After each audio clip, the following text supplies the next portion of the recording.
پچھلی قسط کے آخر میں ہم نے یہ بات کی تھی کہ اگلی قسط میں ہم بات کریں گے احادیث کی روشنی میں دجال کی، یعنی اگر یہ تمام کی تمام اشیاء جو انسان نے آج خلق کی، جن کو انسان اپنے لیے مسیحا تسلیم کرتا ہے کہ آیا واقعتاً یہ دجال ہیں، یہی وہ دجال ہے؟ اگر یہی وہ دجال ہے تو ضرور رسول اللہ صلی اللہ علیہ وسلم نے اس کا ذکر کیا ہوگا۔ تو اس قسط میں ہم جانیں گے کہ کیا واقعتاً رسول اللہ صلی اللہ علیہ وسلم نے ان تمام کی تمام ایجادات کو دجال کہا یا نہیں۔ تو ناظرین، اس بات کو جاننے کے لیے ہم اپنی اس قسط کا آغاز کرتے ہیں۔ ہم جانتے ہیں کہ رسول اللہ صلی اللہ علیہ وسلم نے دجال کے بارے میں کھول کھول کر تفاصیل کے ساتھ بیان کیا۔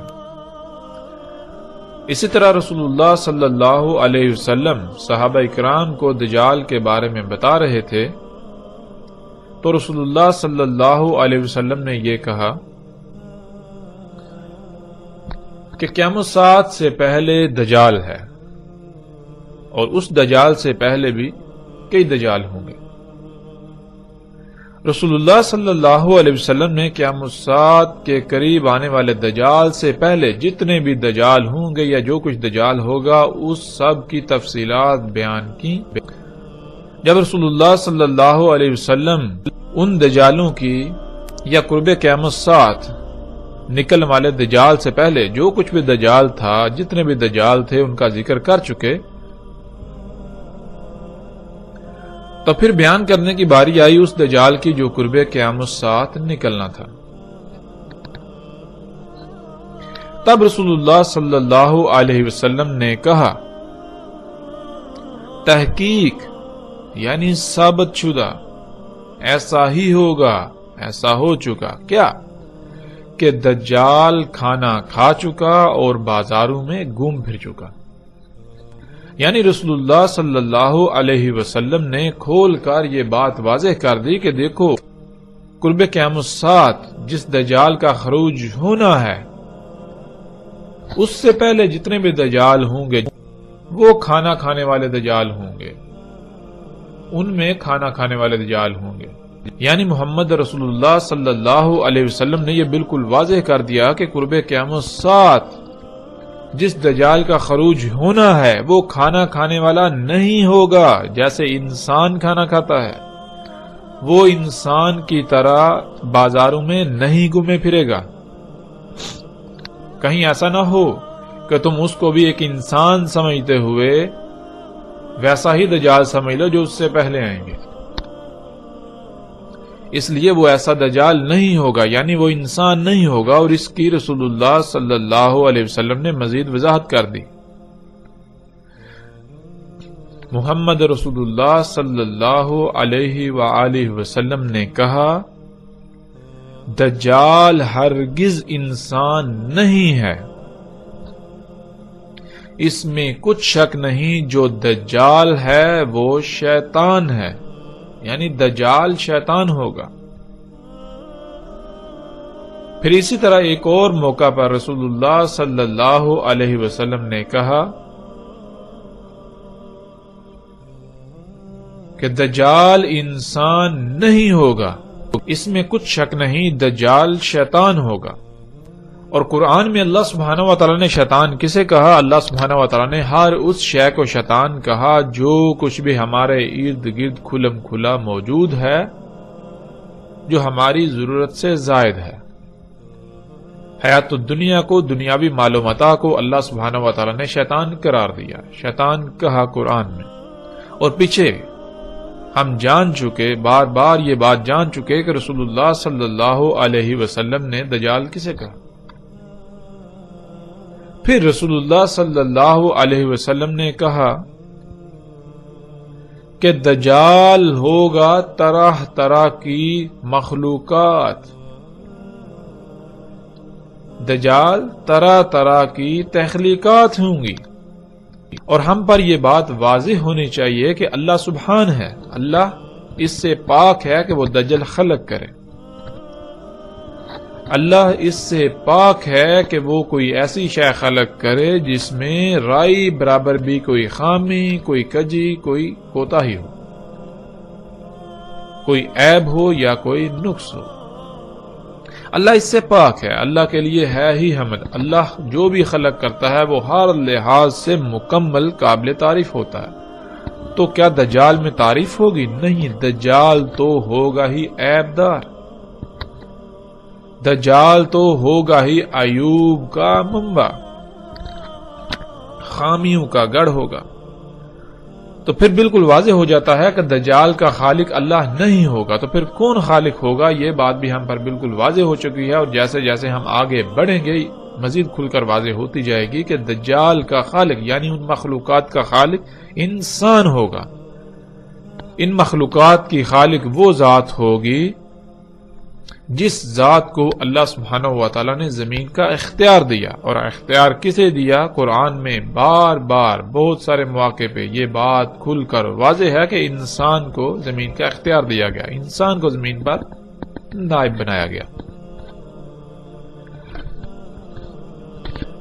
یعنی دجال ہوگا انسان کی اپنی ہی خلق کردہ طرح طرح کی مخلوقات جن کو انسان اپنے لیے مسیحا سمجھے گا، لیکن حقیقت یہ نہیں ہوں گی، وہ انسان کے لیے دنیا و آخرت میں ہلاکت کا باعث بنے گی۔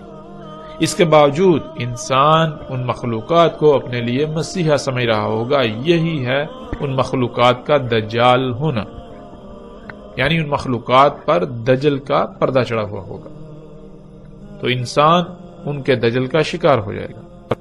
اور پھر رسول اللہ صلی اللہ علیہ وسلم نے کہا، اس میں کچھ شک نہیں، تحقیق ثابت شدہ، ایسا ہو چکا۔ کیا ہو چکا؟ کہ جو بھی ایجادات ہیں، حادثات، واقعات دجال کے بارے میں، وہ سب کا سب میں تمہیں بتا چکا، میں بیان کر چکا، میں نے بیان کر دیا۔ اس کے باوجود یہ ممکن ہی نہیں کہ وہ تمہاری عقلوں میں آ جائے، وہ تمہاری عقلوں میں نہیں آئے گا۔ رسول اللہ صلی اللہ علیہ وسلم نے دجال کیا ہوگا اس کے بارے میں ہر لحاظ سے کھول کھول کر واضح کر دیا۔ رسول اللہ صلی اللہ علیہ وسلم نے بتایا کہ دجال طرح طرح کی انسان کی اپنے ہی ہاتھوں سے خلق کردہ تخلیقات ہوں گی، مخلوقات ہوں گی، ایجادات ہوں گی، حادثات، واقعات، مصائب و دجال ہوں گے، لیکن انسان کی عقل میں دجال نہیں آئے گا۔ رسول اللہ صلی اللہ علیہ وسلم کے سب کچھ بیان کر دینے کے باوجود بھی انسان انہیں بطور دجال پہچاننے کی بجائے ان سب مخلوقات کو اپنا مسیحا بنا بیٹھیں گے، اپنا رب بنا بیٹھیں گے، اپنا مسیحا تصور کریں گے۔ جیسا کہ اس روایت میں بالکل واضح ہے کہ رسول اللہ صلی اللہ علیہ وسلم نے کہا کہ جو بھی ایجادات، حادثات، واقعات ہوں گے دجال کے بارے میں وہ سب بیان کر چکا۔ تو پھر یہاں یہ سوال پیدا ہوتا ہے کہ جب رسول اللہ صلی اللہ علیہ وسلم ان ایجادات کے بارے میں بیان کر چکے تو کیا روایات میں ان ایجادات کے بارے میں ذکر موجود ہے؟ کیا ہمیں ایسی روایات ملتی ہیں؟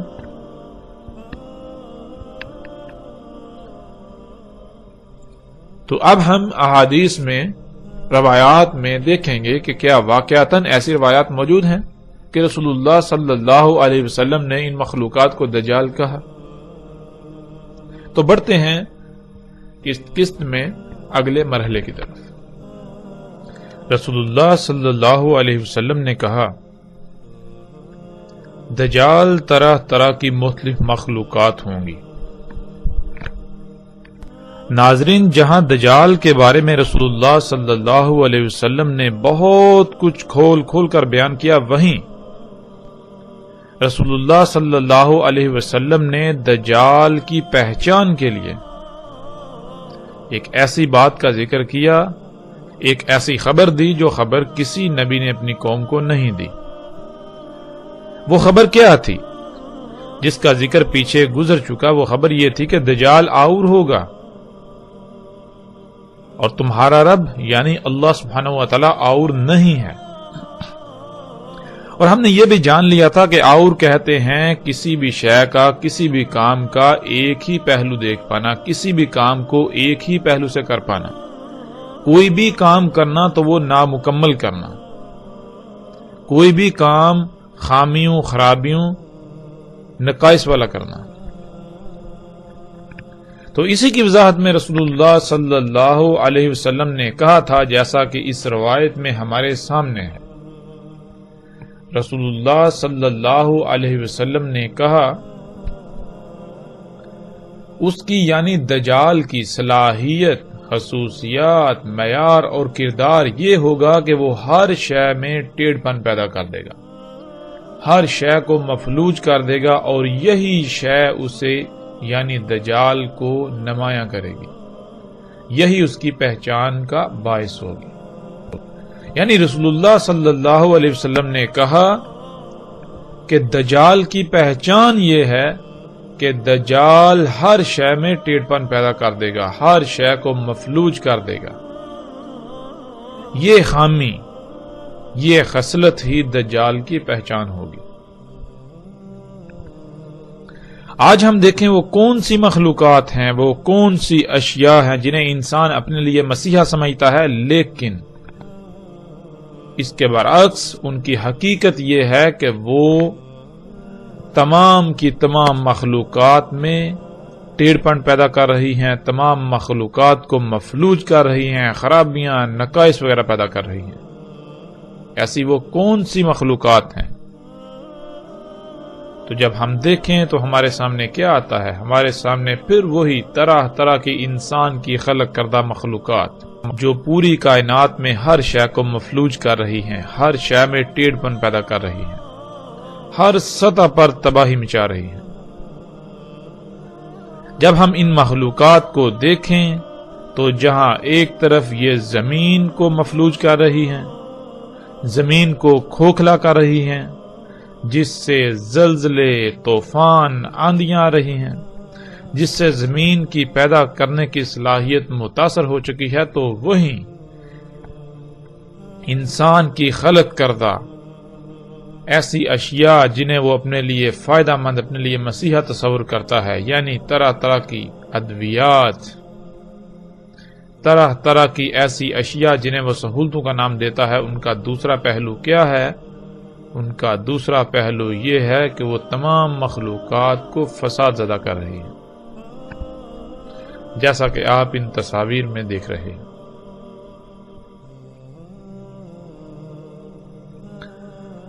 ناظرین، آج ہم اپنے آپ سے سوال کریں، ہم اپنے آپ سے پوچھیں کہ یہ تمام کی تمام فساد زدہ، خراب، نقائص والی مخلوقات کیا ان کا خالق اللہ ہے؟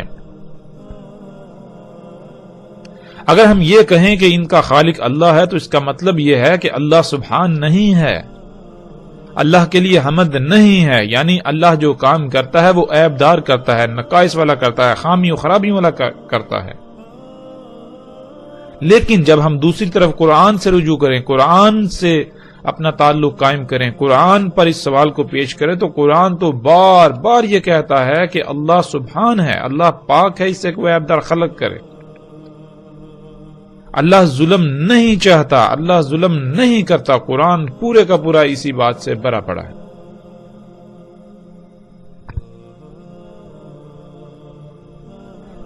انسان ان مخلوقات کا، ان ایجادات، ان اشیاء کا صرف ایک پہلو دیکھتا ہے جو ظاہری پہلو ہے، جس سے اس کو نفع نظر آتا ہے، جس پہلو سے یہ تمام کی تمام اشیاء انسان کو مزین نظر آتی ہیں، تمام کی تمام اشیاء انسان کو مفید، فائدہ مند، مسیحا نظر آتی ہیں، لیکن ان کا دوسرا پہلو یکسر نظر انداز کر دیتا ہے۔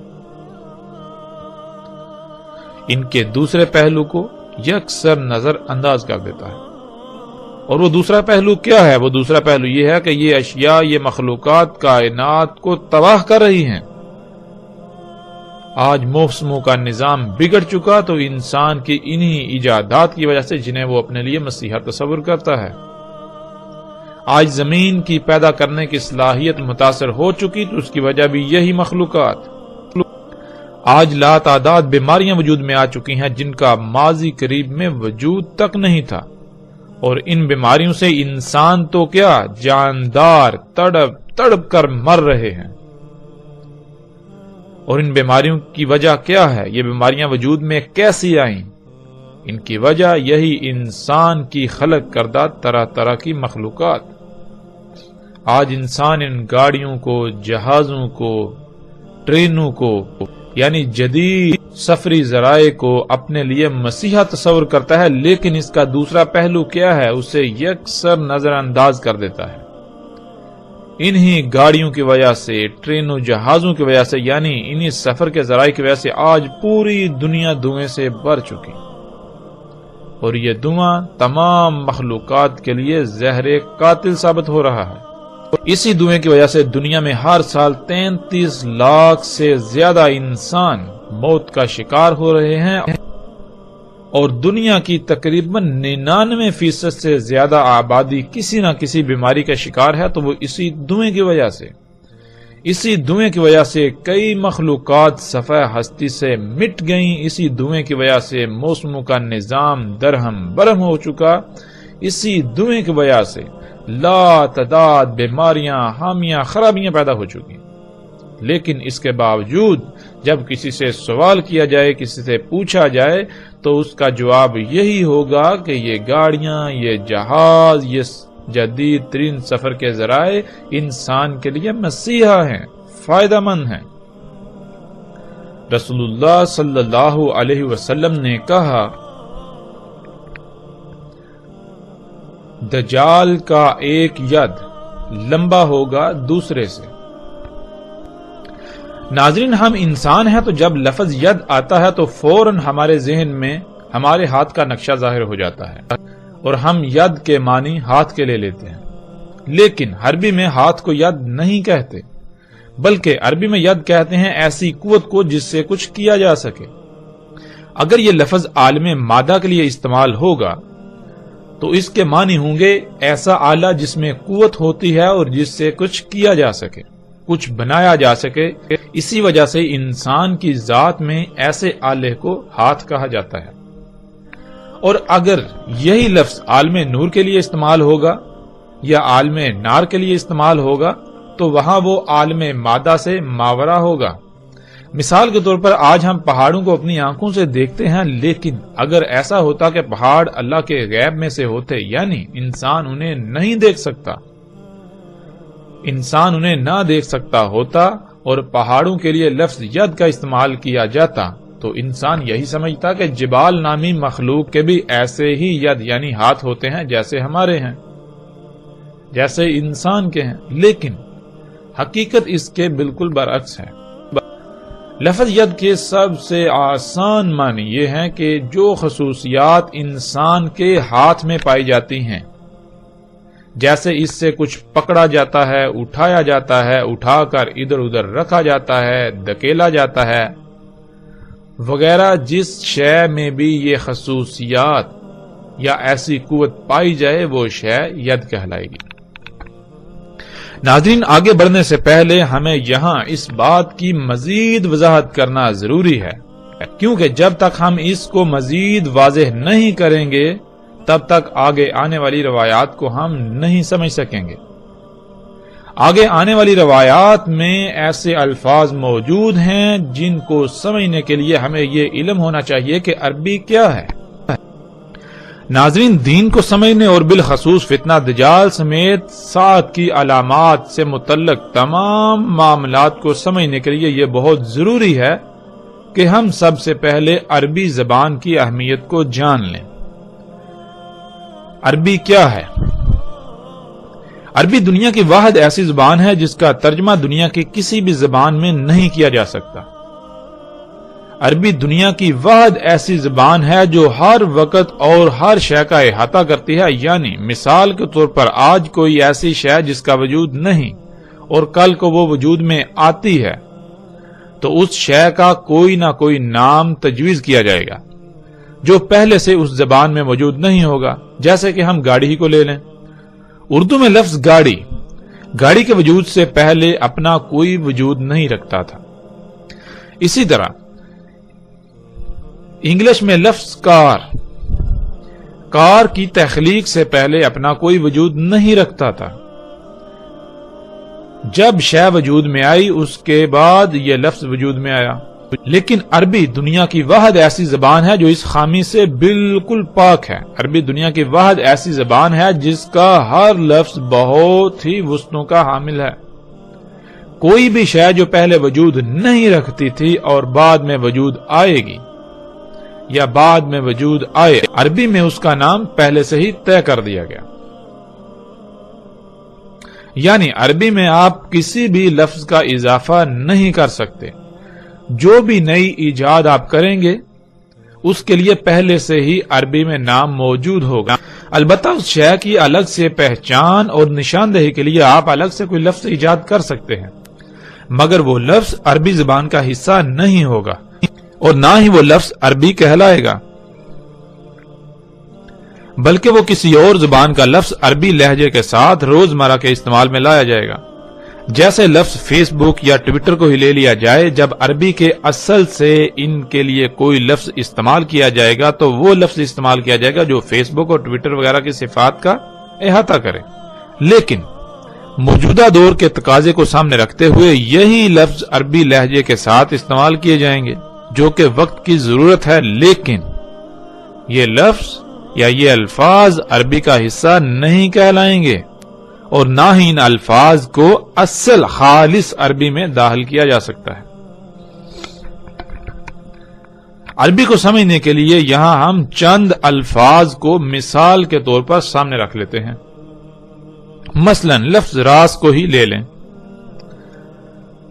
ناظرین، جب لفظ راس کا ترجمہ کیا جاتا ہے تو اردو میں اس کا ترجمہ سر اور انگلش میں ہیڈ کر دیا جاتا ہے. اب جب ہم نے عربی میں لفظ راس کا ترجمہ سر کر دیا یعنی انگلش میں ہیڈ کر دیا تو اس کا نقصان کیا ہوگا اسے ہم سمجھ لیتے ہیں. مثال کے طور پر اگر آپ کے سامنے آپ کا دشمن موجود ہو اور آپ اپنے بھائی کو کہیں کہ وہ سامنے موجود دشمن کے راس میں گولی مارے تو وہ اس کے سر میں گولی مارے گا. لیکن اگر آپ کے سامنے اونٹ ہو اور آپ اپنے بھائی کو کہیں کہ وہ اونٹ کے راس میں گولی مارے تو وہ اونٹ کے سر میں گولی مار دے گا، کیونکہ اس کو بتایا گیا کہ راس کا ترجمہ سر ہے. لیکن اگر آپ کسی عرب کو یہ کہیں کہ وہ اس دشمن کے راس میں گولی مارے تو وہ گولی اس کے سر میں مارے گا، مگر جب آپ اسے کہیں گے کہ وہ اونٹ کے راس میں گولی مارے تو وہ اونٹ کے سر میں نہیں بلکہ اونٹ کی کوہان جو چوٹی نظر آتی ہے اس میں گولی مارے گا. اب سوال یہ پیدا ہوتا ہے کہ جب آپ نے اپنے بھائی کو حکم دیا کہ اونٹ کے راس میں گولی مارو تو اس نے اونٹ کے سر میں گولی ماری، لیکن جب وہی حکم ایک عرب کو دیا تو اس نے اونٹ کے سر کی بجائے اس کی کوہان میں گولی ماری. آخر ایسا کیوں؟ اس کا جواب یہ ہے کہ جب ہم نے راس کا ترجمہ سر کر دیا تو اس سے مراد سر ہی ہوگا. سر ایک محسوس عضو کو کہتے ہیں، جسم کے ایک مخصوص حصے کو کہتے ہیں، خواہ وہ کسی کا بھی ہو. لیکن عربی میں راس سر کو نہیں کہتے بلکہ عربی میں راس کسی بھی شے کے بلند ترین مقام کو کہتے ہیں. یعنی عربی میں راس کہتے ہیں چوٹی کو، کسی بھی شے کی چوٹی، ہائیسٹ پوائنٹ، کسی بھی شے کی پیک کو. جب یہ لفظ انسان کی ذات کے لیے استعمال کیا جائے گا تو اس کا مطلب یہ ہوگا کہ انسان کی ذات کا سب سے بلند ترین مقام، اور وہ مقام ہے انسان کا سر. اسی طرح اس کے برعکس جب یہ لفظ اونٹ کے لیے استعمال کیا جائے گا تو اونٹ میں جو اس کا بلند ترین مقام ہے، جو اس کی چوٹی ہے، وہ ہے اس کی کوہان. اس لیے کوہان کو راس کہا جائے گا، نہ کہ اونٹ کے سر کو. اب ناظرین، اب یہ تصور کریں کہ جب اس لفظ کا، عربی کے لفظ راس کا ترجمہ سر انگلش میں ہیڈ کر دیا تو اس کا نقصان کیا ہوگا، یہ آپ کے بالکل سامنے ہے. یہ وہ وجہ ہے جس وجہ سے عربی کا ترجمہ کرنا ناممکن ہے، لیکن اس کے معنی بیان کیے جاتے ہیں۔ معنی کیا ہیں؟ معنی یہ ہیں جیسے ہم نے ابھی بیان کیا کہ راس کہتے ہیں کسی بھی شے کے بلند ترین مقام کو، اور جب ہم ترجمہ کر دیں تو پھر یہ لفظ ہم صرف اور صرف انہی مخلوقات کے لیے استعمال کر سکیں گے جن کا سر ہوتا ہے، مگر عربی کا یہ لفظ راس کائنات کی کسی بھی شے کے لیے استعمال ہو سکتا ہے، خواہ اس کا انسان یا جانوروں کی طرح کا سر ہو یا نہ ہو۔ اس سے ناظرین آپ کو بالکل واضح ہو جائے گا کہ عربی کا ترجمہ کرنا بالکل ناممکن ہے۔ اسی طرح ناظرین جیسا کہ ہماری روایت میں لفظ ید آیا تھا، اس لفظ کو لے لیں جس کا ترجمہ ہاتھ کیا جاتا ہے۔ جب اس کا ترجمہ ہاتھ کر دیا جائے تو ناظرین یہ لفظ نمبر 1 محدود ہو جائے گا، یعنی آپ صرف اور صرف اس لفظ کو ان مخلوقات کے لیے استعمال کر سکیں گے جن کا ہاتھ ہوتا ہے۔ اور دوسری بات ناظرین یہ کہ اگر یہ لفظ کسی دوسری ذات، جیسے کہ قرآن میں اللہ سبحانہ و تعالیٰ کی ذات کے لیے بھی یہ لفظ استعمال ہوا ہے، اور جب ہم اس لفظ کا ترجمہ ہاتھ کر لیں گے تو ہمیں ایسے تمام مقامات پر اس کا ترجمہ پھر یہی لینا پڑے گا، اس سے مراد ہاتھ ہی لینا پڑے گا، جو کہ بالکل غلط ہوگا، ہمیں ہدایت کی بجائے گمراہی کی طرف لے جائے گا۔ ناظرین ید کہتے ہیں جس میں قوت ہوتی ہے، جس سے کوئی کام کیا جا سکے، اور اگر یہ لفظ عالم مادہ کے لیے یعنی مادی دنیا کی اشیاء کے لیے استعمال کیا جائے گا تو اس سے مراد کوئی ایسا آلہ ہوگا، ایسا ٹول ہوگا جس میں قوت ہوتی ہے، جس سے کچھ کیا جا سکتا ہے، جس سے کچھ پکڑا جا سکتا ہے، اٹھایا جا سکتا ہے، کچھ بنایا جا سکتا ہے، کچھ کھولا یا بند کیا جا سکتا ہے، یعنی کچھ بھی کام کیا جا سکتا ہے۔ انسان کے جسم میں اللہ سبحانہ و تعالیٰ نے ایسی خصوصیات کا حامل جو عضو خلق کیا ہے وہ انسان کے ہاتھ ہیں، اس لیے انسان کے ہاتھوں کو ید کہا جاتا ہے۔ جب یہ لفظ مادی اشیاء کے لیے استعمال کیا جائے گا یعنی عالم مادہ کے لیے استعمال کیا جائے گا تو اس کا معنی یہ ہوگا کہ کوئی ایسا ٹول، کوئی ایسی شے، کوئی ایسا آلہ جس میں وہ صلاحیتیں ہوتی ہیں جو صلاحیتیں انسان کے ہاتھ میں ہیں۔ اور اگر یہ لفظ عالم نور یا عالم نار کے لیے استعمال کیا جائے گا تو پھر اس میں مادی صفات، مادی خصوصیات نکل جائیں گی، پھر وہاں مراد کوئی مادی آلہ نہیں ہوگا، یعنی وہاں مراد کوئی نوری ایسی قوت ہوگی، نور کی کوئی ایسی قوت یا آگ، نار کی ایسی قوت جس سے کچھ کیا جا سکتا، جس میں وہ صفات، وہ صلاحیتیں، وہ خصوصیات ہوتی ہیں، جو خصوصیات، جو صفات، جو صلاحیتیں انسان کے ہاتھ میں ہوتی ہیں۔ پھر اسی طرح ناظرین لفظ اذان کو لے لیں جس کا ترجمہ کیا جاتا ہے کان۔ جب ہم نے ترجمہ کر دیا، نمبر 1 یہ لفظ محدود ہو جائے گا، اس کا استعمال محدود ہو جائے گا۔ نمبر 2 پھر اگر یہ لفظ ایسی مخلوقات کے لیے استعمال ہوتا ہے جن میں ایسا عضو نہیں ہے جسے ہم کان کہتے ہیں تو بات ہماری عقل میں نہیں آئے گی، ہم بات کو نہیں سمجھ سکیں گے۔ اذان کسے کہتے ہیں؟ عربی میں اذان کہتے ہیں لہروں کو موصول کرنے کا آلہ، اور لہروں کو موصول کرنے والا آلہ اللہ سبحانہ و تعالیٰ نے انسان کی ذات میں جو خلق کیا اسے ہم کان کہتے ہیں۔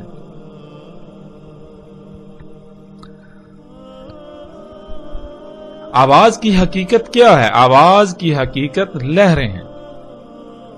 جسے ہم آواز کہتے ہیں، اس آواز کا ہمارے دماغ کے باہر کوئی وجود نہیں ہے۔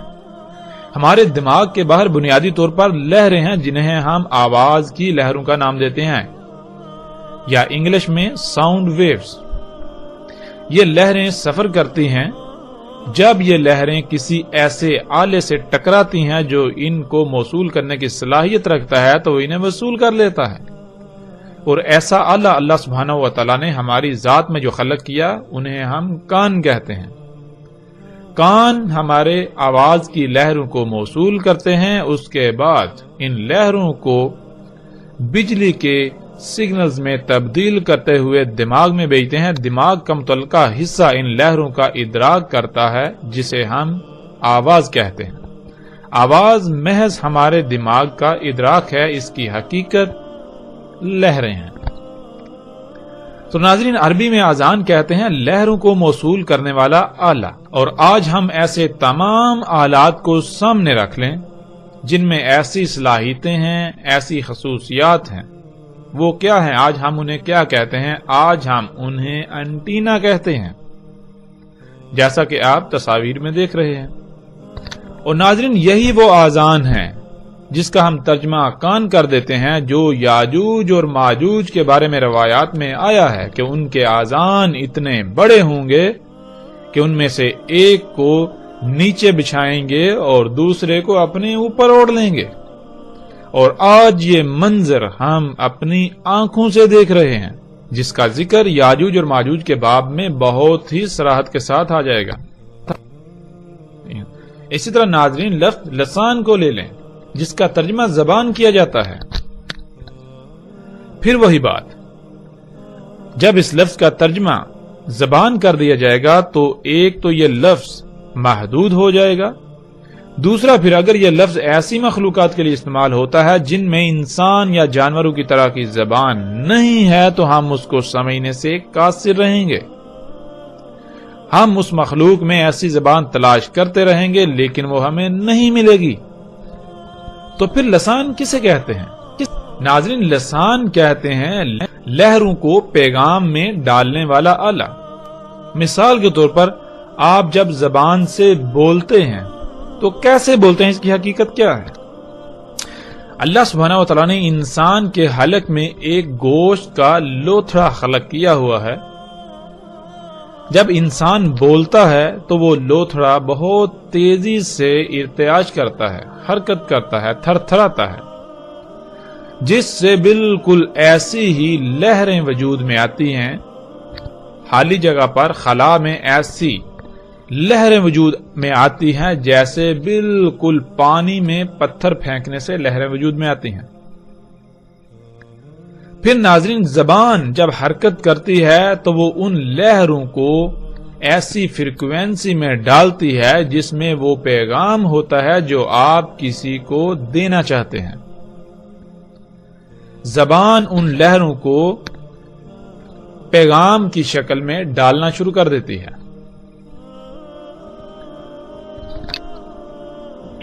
تو اس لیے لسان کہتے ہیں لہروں کو پیغام میں ڈالنے کا آلہ۔ اب ناظرین، یہ صلاحیت، یہ خصوصیت جس شے میں بھی پائی جائے گی اسے عربی میں لسان کہا جائے گا، خواہ اس کو انسان کوئی بھی نام دے رہے ہوں یا کسی بھی نام سے جانتے ہوں، کسی بھی نام سے پکارتے ہوں یا کسی بھی نام سے پہچانتے ہوں۔ اس طرح ناظرین، لفظ صوت کو ہی لے لیں۔ صوت کا ترجمہ کیا جاتا ہے آواز، لیکن یہ ترجمہ بالکل محدود اور غلط تصور کیا جائے گا، اس لیے کہ جب ہم نے اس لفظ کا ترجمہ صوت کر دیا تو پھر ہم صرف اور صرف اس لفظ کو انہی مخلوقات کے لیے استعمال کر سکیں گے جن مخلوقات کا آواز کے ساتھ تعلق ہے۔ لیکن صوت کہتے ہیں تھر تھراتی لہروں کو۔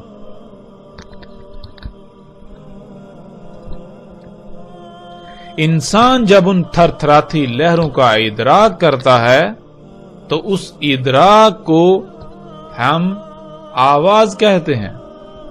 اب ضروری نہیں کہ جن تھر تھراتی لہروں کا ہم ادراک کر رہے ہیں انہیں آواز کا نام دے رہے ہیں، انہی لہروں کا ادراک کوئی اور مخلوق کرے تو اسے بھی آواز کہا جائے؟ نہیں،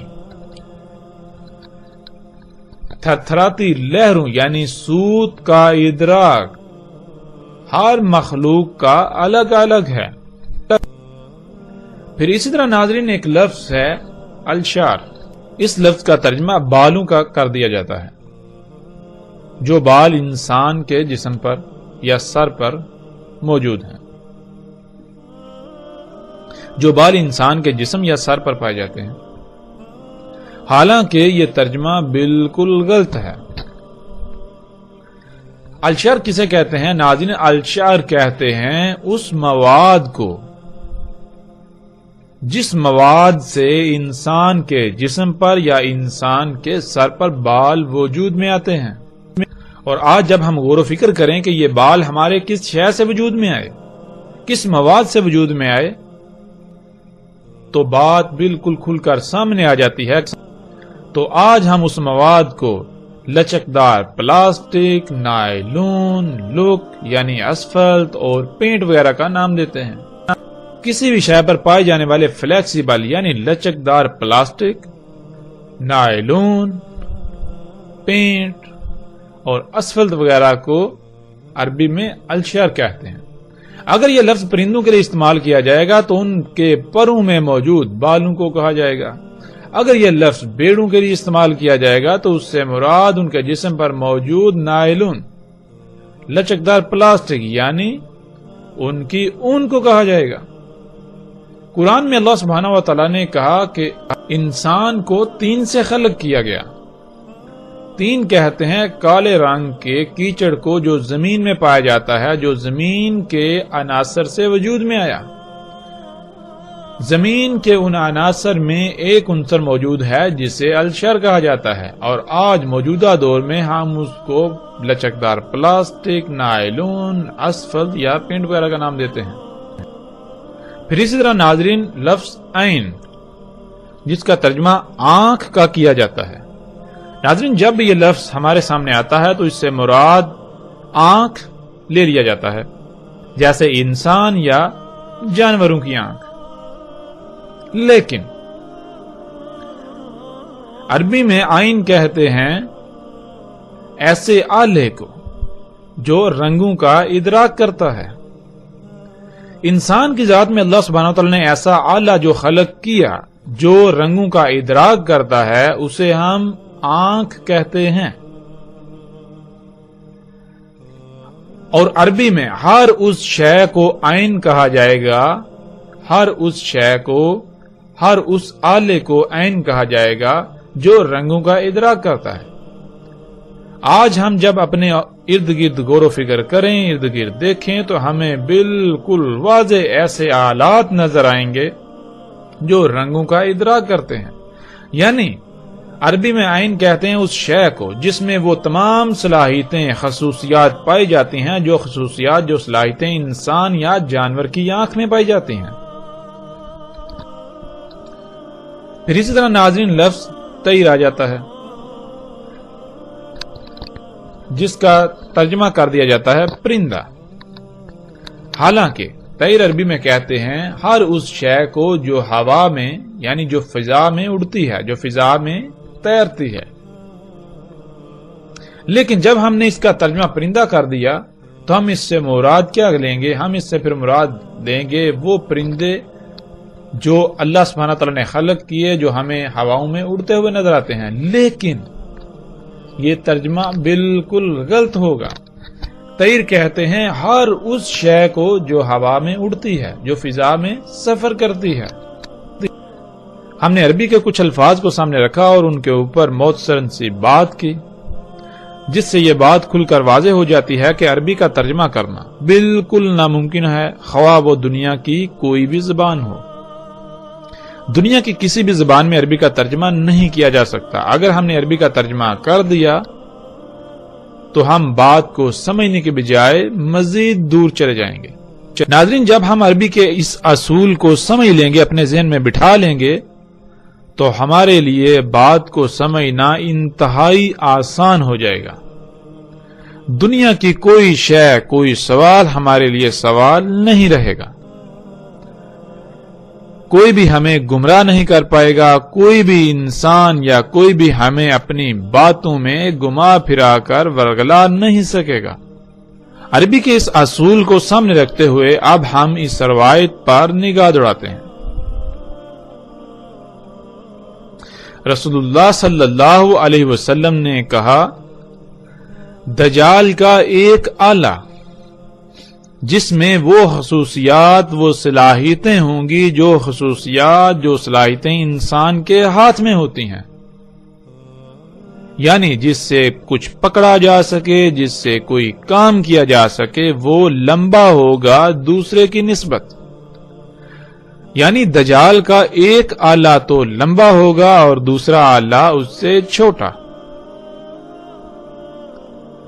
آج ہم اپنے ارد گرد نگاہ دوڑائیں، اپنے ارد گرد غور و فکر کریں. کیا ایسی مخلوقات موجود ہیں؟ کیا انسان کی خلق کردہ ایسی مخلوقات موجود ہیں جن میں بالکل وہی صلاحیتیں، وہی خصوصیات پائی جاتی ہیں جو صلاحیتیں اور خصوصیات انسان کے ہاتھ میں پائی جاتی ہیں؟ تو حیران کن طور پر ایسی لا تعداد مخلوقات ہمارے سامنے آ جائیں گی، جیسا کہ آپ ان تصاویر میں دیکھ سکتے ہیں.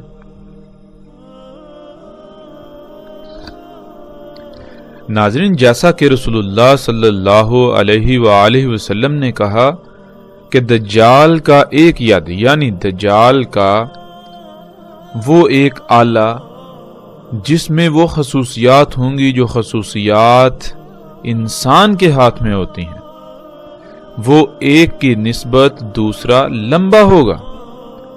اور آج ہم دیکھ سکتے ہیں کہ ایسے تمام کے تمام آلات، ایسی تمام کی تمام مشینیں جن میں یہ صلاحیت موجود ہے، نہ صرف بالکل وہ انسانی ہاتھ کی طرح ہیں، بلکہ یہ تمام کے تمام آلات یعنی ٹولز، یہ مشینیں ایک کی نسبت دوسری بڑی ہے.